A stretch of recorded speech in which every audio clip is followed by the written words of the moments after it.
มาพวกเจ้าก็สิพามาเบิงหลัดลุยวัดอยู่หลัดลุยเซียนาเพิ่นสิมีบุญอ่าเวียนเทียนมือแรงเฮ็ดตามประเพณีฮีดคองของบ้านเฮาเนาะศาสนาพุทธถึงเฮาสิไปอยู่หม้องใดแจ้ใดในภายในประเทศหรือนอกประเทศเฮาก็ยังนับถือศาสนาพุทธได้ประพฤติตามเหตุของประเพณีของพวกเฮาบ่เคยปล่อยปละ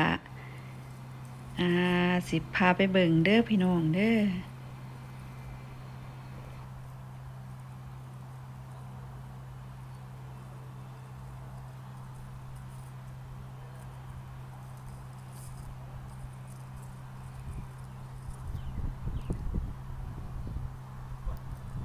วัดลุยเซียนา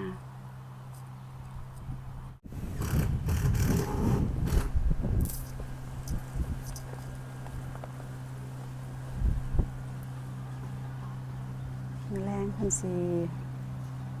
ลอยกระทงนี่อยู่ลุยเซียนา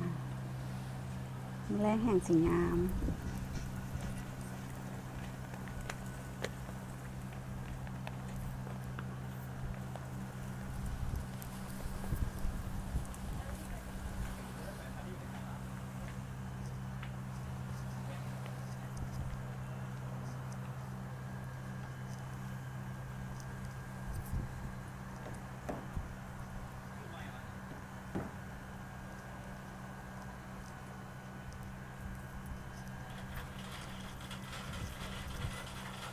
ติดตามเหตุของประเพณีบุญซึ่งบุญออกพรรษาที่พอลอยกระทงด้วยว่าบุญ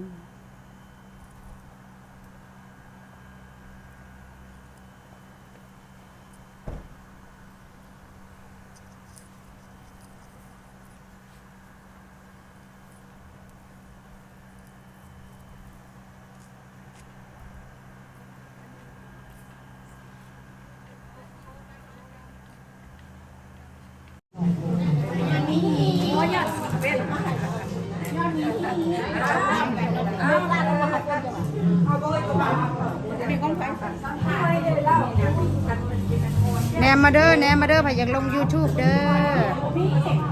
ลง YouTube ได้นี่ในดิกล้อง YouTube ได้ตัวนี้นางเครือวันใช่ให้เดี๋ยวนี้เบิ่งดอกไม้เฮานี่ก็สีสันขนาดงามเด้อพ่อแม่พี่น้องรัดลุยเซียนาเด้อนี่เด้อความสามัคคีนี่งามหลาย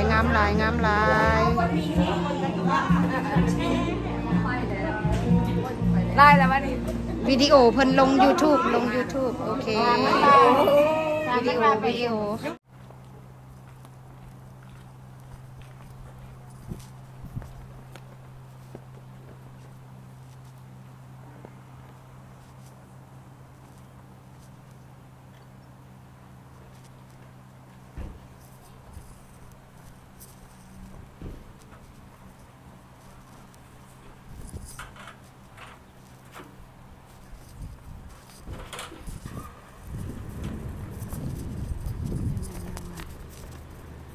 มันเตรียมพร้อม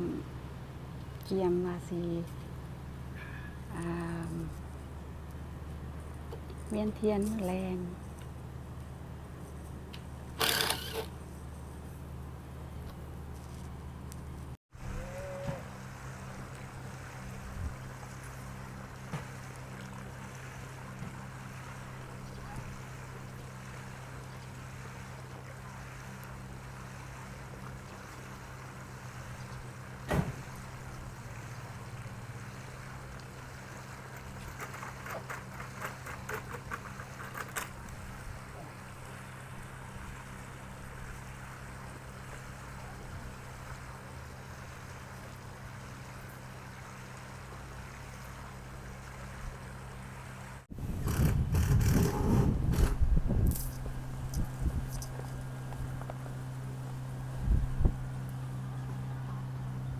แรงพันสี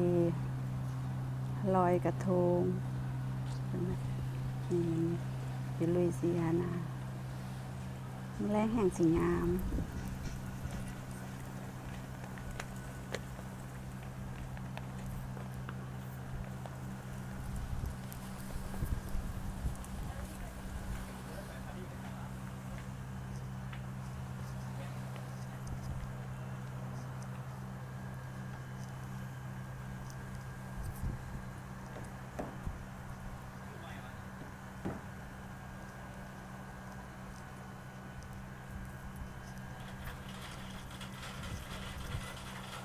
ติดตามเหตุของประเพณีบุญซึ่งบุญออกพรรษาที่พอลอยกระทงด้วยว่าบุญ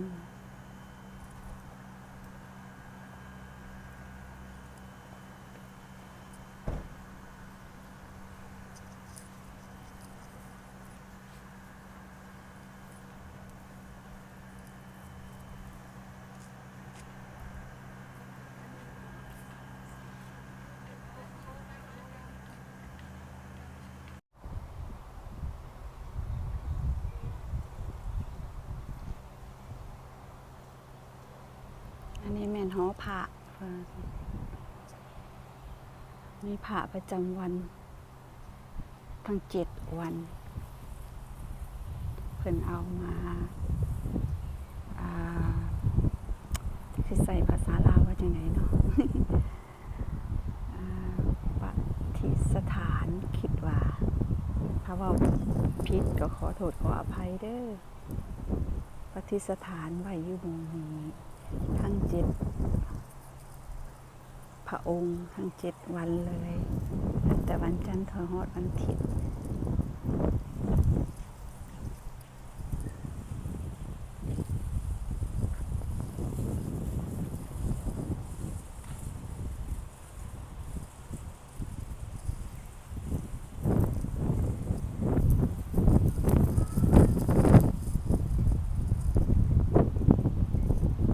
ลมก็แห้งๆนั่นเป็นหอกอง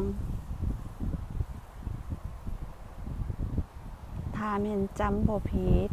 สิแม่น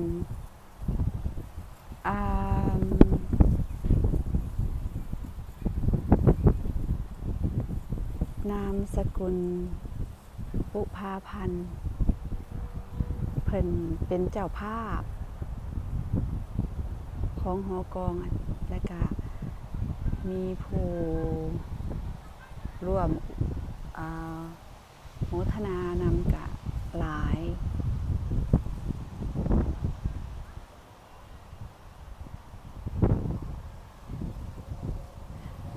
บุพพันธ์ณจำปาสัก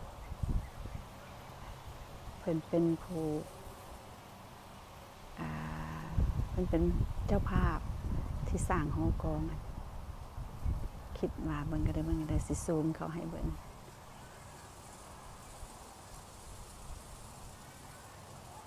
แม่นอาหลีเนี่ยพ่อบุญมีเด้เนี่ยพ่อบุญมีแล้วก็เนี่ยแม่คำมันปุภาพันธ์แม่มา